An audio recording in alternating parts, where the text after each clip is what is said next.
So what's up mga amigo. Magandang gabi sa inyo. For today's video, andito tayo ulit sa rooftop. So hindi muna tayo tungkol sa van life or sa mga trip natin. Dito tayo ngayon, usapang aso muna tayo. So nandito tayo ngayon sa kennel, sa rooftop. So katatapos lang natin maglinis. So, etong si Blue, yung ating mama dog ngayon, nila Gucci at ni Rolex, nandito, nilabas ko muna siya doon sa maliit na lugar na yon, doon sa ating gazebo. So, pinag-ano muna natin siya para makatakbo, makapaglakad-lakad. So, kaya makikipag-banding muna tayo sa ating mga alagang aso ngayon. Kasi kailangan din ng ating aso Blue, ng ating mga alagang aso na syempre kailangan natin din ng banding sa kanila. Kailangan nakikipaglaro pa rin tayo sa mga aso natin. Tulad nito ng dalawang ito si Uno tsaka si Snow. Ito si Tris, yan ang kanyang trip niya yan. Kapag ganyan, nagpapakitang gilas, kagat ng pato. Ayan.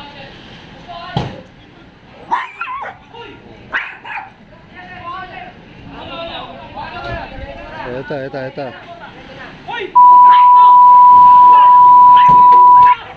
Ito ngayon.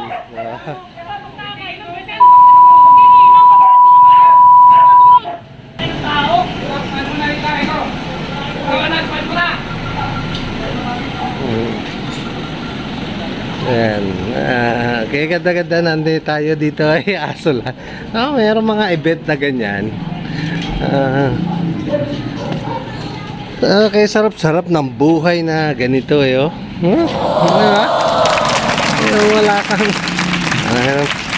sarap-sarap ng buhay na aso lang yung kasama. Mamaya kakausapin natin yung mga umuupa na yan. Pagbabawalan na natin uminom yan. Kasi every time na iinom na ganyan, meron silang gulo.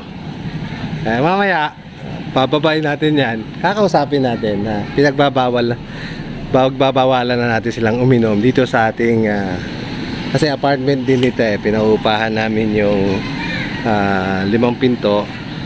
So pagka ganyang meron silang argumentong ganyan, pagbabawal natin pag inom na yan. No. So ayan si Tris. Sarap-sarap ng buhay na tahimik ang buhay mo. Ba't gustong-gusto nila yung pagmamatapang? No. Sarap ng tahimik ang buhay, di ba? Yung mag-aso ka lang. Ang gusto-gusto yung gulo.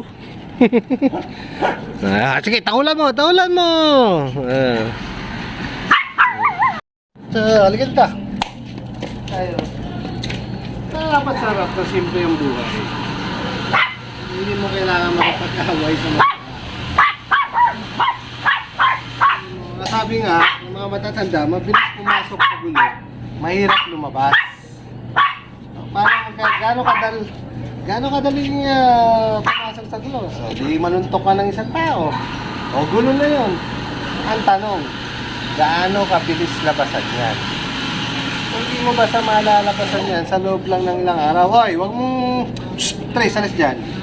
Hindi natin makalisan. Hindi tayo makakalabas kagad sa gulo dahil andyan pa yung mga gantihan version.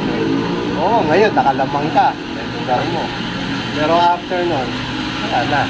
So iwanan na natin yung mga ganitong bagay. Balik tayo sa pag-ahaso. Sarap ng buhay na aso, di ba? Ito napakatanggal ng stress nito diba? Parang ganyang aso.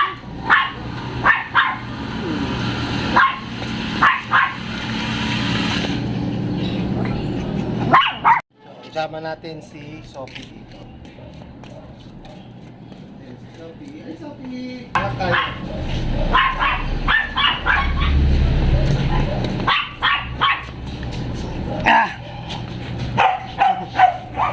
Sarap-sarap. Hmm?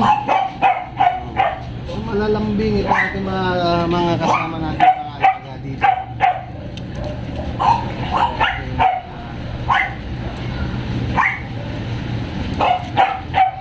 Pomeranian, Corgi.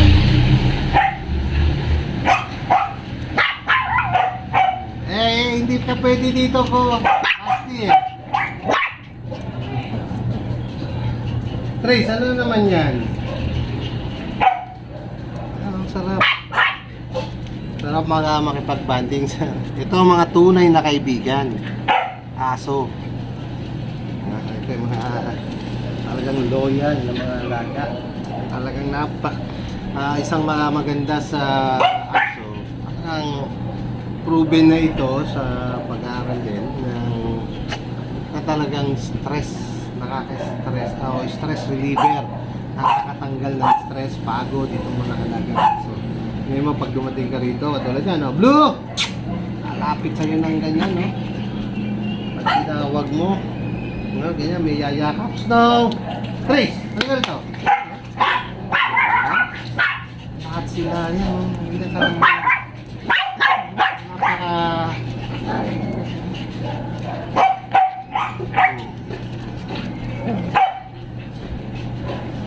So kapag dito pag bear month, napakalamig dito sa rooftop, para kang nasa Antipolo. Kanina nga, kaya dala-dala ko yung isa nating drone, yung paro-paro, ating DJI Neo.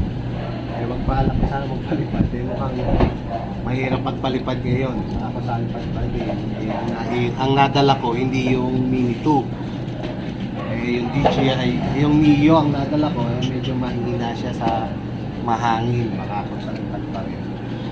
Mas pinag-decision ako na huwag na lang magpalipad. So papalipad sana ako dito lang para makakuhanan sila. So ito si Uno, ito ang male Pomeranian natin. Then itong si Snow, tsaka si Tris, pareha silang female.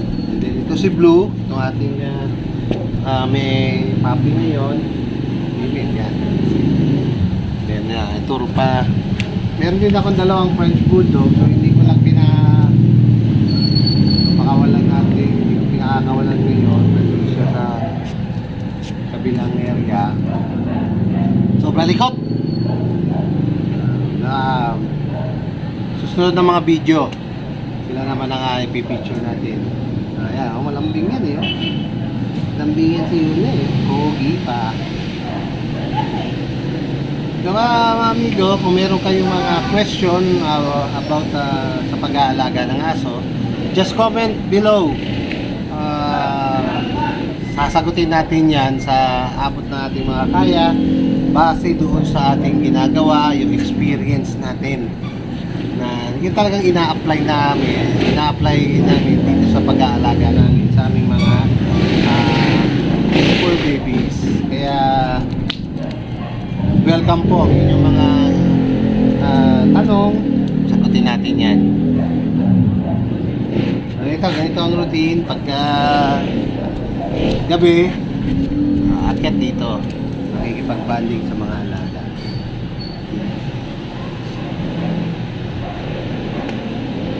Dito ang mga alaga natin ay Pomeranian, then Corgi, meron din tayong Chihuahua sa baba, si Boo tsaka si Chuchay, si Chai Chai. Then andun naman yung ating mga French Bulldog, dalawa rin, kasi yung male natin pina-rehome na natin. Then meron din tayong dalawang Siberian, male and female, nandun sa bahay ng aking anak. At meron din tayong male chow chow doon. Then meron pa tayong dalawang Chihuahua doon, at mukhang buntis na si Chuchay, nanay ni Chai Chai, at isang bagong Shih Tzu. At niregalo ng ating anak sa kanyang misis. So mag-alaga ng Shih Tzu. So kami kasi pamilya namin, mahilig kami talaga sa mga aso, sa mga fur babies. Ayan, sa ating mga alaga. sa amin kasi. Nakakaalis ng stress. Oh, huwag mong galawin yan. Naging itong si ating si Blue. Dito ka lang, huwag mong papatayin yung video natin. Hindi.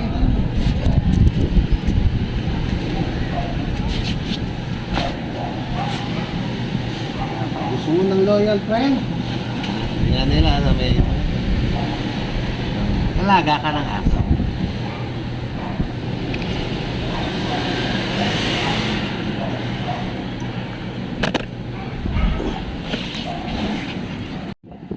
Ano? Trace, ano ba yung kinakain mo? Ito si Trace, ganyan yan. Pag may nandito kami, ang hilig magkaangat-ngat ng bato. So ito yung isang ito. So itong room na ito, gagawin natin ito ngayon. Balak kong lagyan yan ng exhaust fan para yung init mawala pag tanghali. Pero ngayon napakalamig ngayon dito sa rooftop. Ayan. Sarap tumambay dito pagka gabi tsaka umaga. Masarap magkape rito. So nandito rin na rin kami naglalaba. So ayan ito si Sophie, bumalik na yung ganda niya. Ayan. Bumalik na yung ganda ni Sophie. Ito naman yung ate si Basti, lagi natin kasama. Baka ito si Sophie dahil tapos na siyang mag-shed. Isasama na natin yan sa walking. Pag-walk. So sa Saturday, kasama natin yan dalawang yan. Yan yung dalawang isasama natin. Kaya bukas paliliguan natin sila.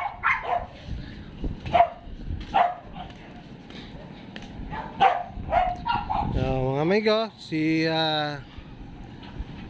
muli, kung hindi pa tayo nakapag-subscribe, i-subscribe nyo po itong ating channel at huwag nyo kalimutang i-hit yung ating notification bell para lagi tayong updated sa mga video na i-upload ko at pakisuyo na rin na i-like and share sa ating mga kaibigan. So maraming salamat sa inyo mga amigo at see you on my next video.